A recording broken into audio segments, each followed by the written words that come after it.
প্রাথমিক পর্যায়ের আলোচনার ক্ষেত্রে কিছু কিছু মত ভিন্নতা থাকার কারণেই করছি। আলাদা আলাদাভাবে রাজনৈতিক দলগুলো তাদের অবস্থান জানিয়েছেন, তারই প্রেক্ষাপটে এখন পারস্পরিক আলোচনার সুযোগ তৈরি করা হয়েছে, যাতে করে দলগুলো নিজেদের অবস্থানের পাশাপাশি অন্যদের অবস্থান বুঝতে পারে।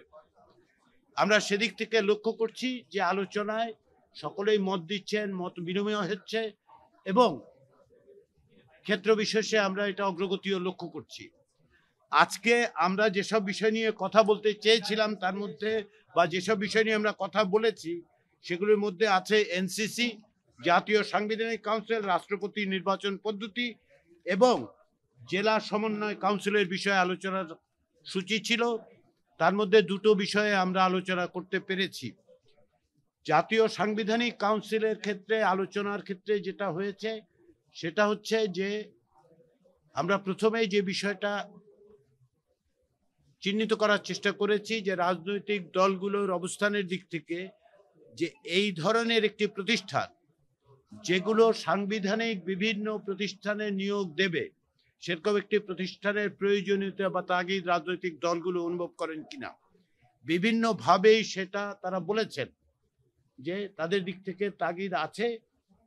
দু একটি দলের ক্ষেত্রে নীতিগত কিছু মত পার্থক্য থাকলেও আমরা দেখতে পাই যে তারা মনে করেন বা অনেকেই মনে করেন, অধিকাংশ দল মনে করেন যে এরকম একটি সাংবিধানিক ব্যবস্থা থাকার দরকার।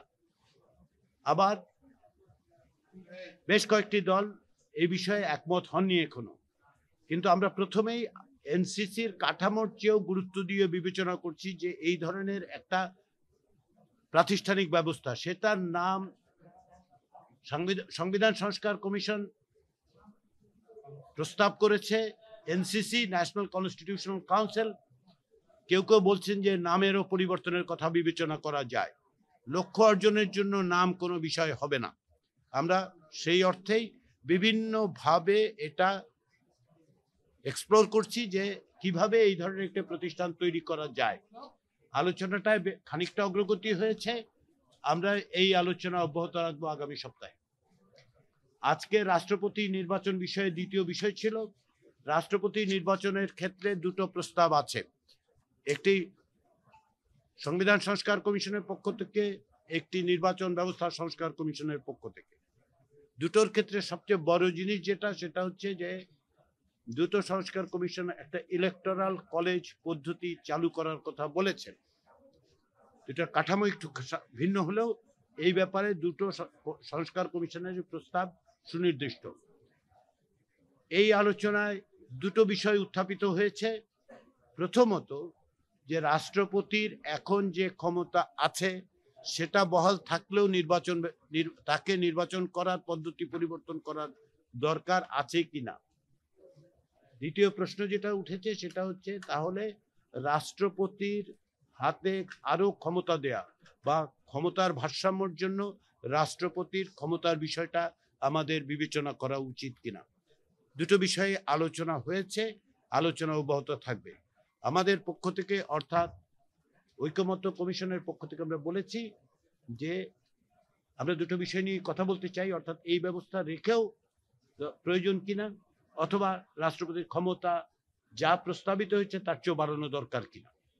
আমরা সেটা পুনর্বিবেচনা করে আমি বলেছি যে কমিশনের যারা সদস্য তারা, অর্থাৎ ঐকমত্য কমিশনের এবং সংবিধান সংস্কার কমিশন, যেটা বাস্তবে এখন না থাকলেও ওই কমিশনের সমস্ত সদস্যই সহযোগিতা করতে প্রস্তুত বলে আমাকে জানিয়েছেন, তাদের সাথে আলোচনা করে আমরা এই বিষয়টা আলোচনায় নিয়ে আসবো।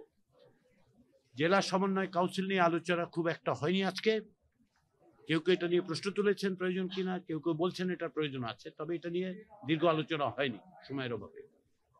ফলে আমি বলবো যে আজকের সবচেয়ে বড় অর্জন যেটা, সেটা হচ্ছে যে আমরা বিভিন্ন বিষয়ে রাজনৈতিক দলগুলোর অবস্থানগুলো জেনেছি, পারস্পরিকভাবে জেনেছি, আলোচনা করেছি এবং বিশেষ করে জাতীয় সাংবিধানিক কাউন্সিলের আর কিভাবে এই একই লক্ষ্য অর্জন করা যায় সে বিষয়ে সকলেই উৎসাহ দেখিয়েছেন, আগ্রহ দেখিয়েছেন, আলোচনা করেছেন এবং এই আলোচনা অব্যাহত থাকবে।